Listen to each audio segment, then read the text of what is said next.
They always warn you never to look too long into a mirror or the glass of a window when you read alone at night. But I never believed any of it, not until I did. And whatever stared back at me wasn't me. Before I tell you what happened, subscribe to the channel. Trust me, you shouldn't face this story alone. I'd always thought of myself as careful, rational, someone who didn't scare easily. That all shattered one rainy night when I was alone in my apartment. It was the kind of night where city lights just smear across wet streets and windows, the reflection of neon signs stretching across the glass like fractured illusions. I was tired, exhausted from work, the kind of fatigue that presses deep into your bones until your own body feels foreign. I decided to pour myself a drink, something to calm the strange anxiety I felt for no reason. As I reached for a bottle in the dim kitchen, my gaze caught the window, a large pane overlooking the empty street below. And I noticed something strange in the reflection of my kitchen light. My own silhouette didn't move exactly as I did. There was a delay, so subtle I could have blamed it on fatigue or a trick of the eye. Except it wasn't a delay, it was deliberate. The reflection was bending in ways my body didn't, shifting its posture to face me even as I turned away. A chill ran down my spine, but I laughed nervously. It was just the shadows, right? The rain, the way the glass distorted shapes. I shook my head and went back to the fridge, but the feeling persisted, that oppressive sense that I was not alone, that something was observing me from just behind the reflection, from inside the glass itself. I poured my drink, sat at my small table, and kept my eyes fixed on the window. I noticed every detail now, the faint smear of condensation, the drops of rain running down in rivulets. And I saw the reflection of my hands moving as I lifted the glass. Then, in that fractured image, I saw my own face blink. But I had already blinked. The reflection hadn't. It just stared back at me, its eyes wider than mine, and its lips twitched into a smile I hadn't made. A slow, deliberate curl of the mouth that chilled me instantly. I froze, the glass trembled slightly in my hand. When I tried to look away, the reflection didn't just remain, it leaned closer, pressing its face against the glass from the inside. I swear I saw depth, a hollowness behind its eyes, an intelligence, a hunger.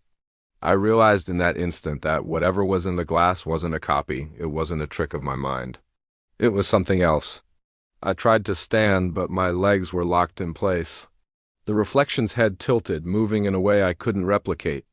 And then it smiled wider, its teeth sharper, longer than mine could ever be.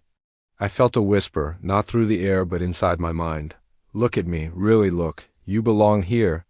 Panic surged through me as I stumbled back, knocking my chair over, spilling my drink. But the reflection stayed, following me across the glass, moving fluidly, unhindered by walls, by physics, by reality. I tried to cover the window, pull the curtain, even smash the glass, but the image remained, unbroken, unwavering, pressed against the surface like a predator that didn't need space to exist. I ran to the bathroom, flipping on the lights, glancing at the mirror above the sink, thinking I'd be safe there in a smaller reflection, but the same thing happened. The mirror showed me, yes, but not me, a version with eyes too wide, lips too long. And it smiled in a way that promised things I didn't want to experience.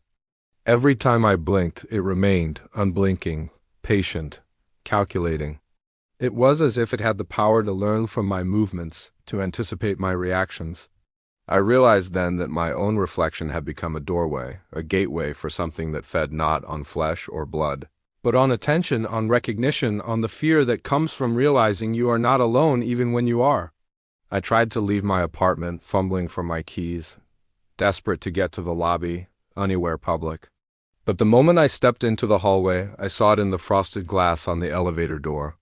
Its hand reaching toward me, long fingers bending impossibly, stretching toward my chest. I ran, heart pounding, back into my apartment, slamming the door shut, but it didn't stop. The reflection followed, appearing on every surface, the shiny tabletop, the polished doorknob, the stainless steel fridge. Even in the water in my glass, the liquid rippled to form that same twisted smile, those same hollow eyes. I tried everything. I turned off all the lights, covered every mirror, even laid on the floor with my eyes squeezed shut, hoping that if I refused to look, it would leave. But it didn't. It was patient, intelligent, relentless. And it was learning from me. It mimicked my every micro-expression, my every twitch, even my own fear, until I couldn't tell which movements were mine and which were prompted by it. The hours bled together, the night stretching endlessly as I sat frozen, staring into every reflective surface, unable to trust even the shadows. Because the glass never lied, and the reflection wasn't bound by rules, wasn't bound by time, wasn't bound by what I understood as reality.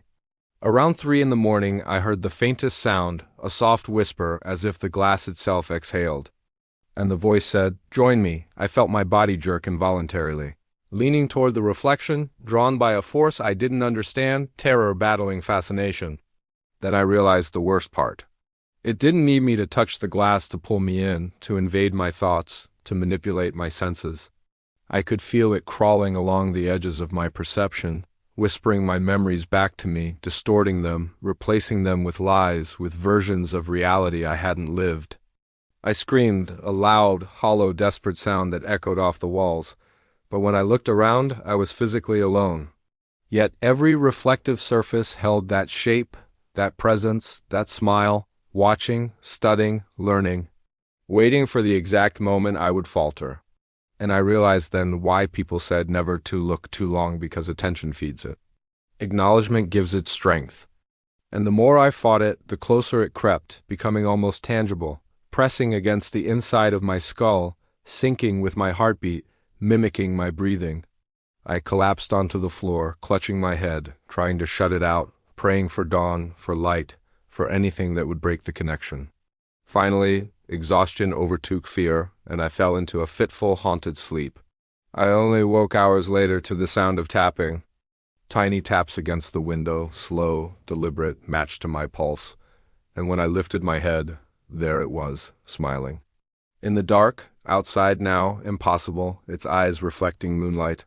I understood fully then. It followed me beyond glass, beyond reflection, beyond rationality. And even now, as I tell you this, I catch glimpses of it in the corner of a screen, in the reflective surface of my phone, in a glass of water, in the metal of a doorknob. Because it never leaves, never stops, never forgets. The only way to survive, the only way to keep some part of yourself, is simple but terrifying. Never look, never acknowledge, never let it know you see it. Because the moment you do, it steps closer. And once it steps closer, it never leaves. If you made it through this story, comment below. And remember, never stare too long into a window or a mirror at night. Some reflections are hungry. Thanks for watching. And remember, never stare too long into a window or a mirror at night. Some reflections are hungry. Thanks for watching.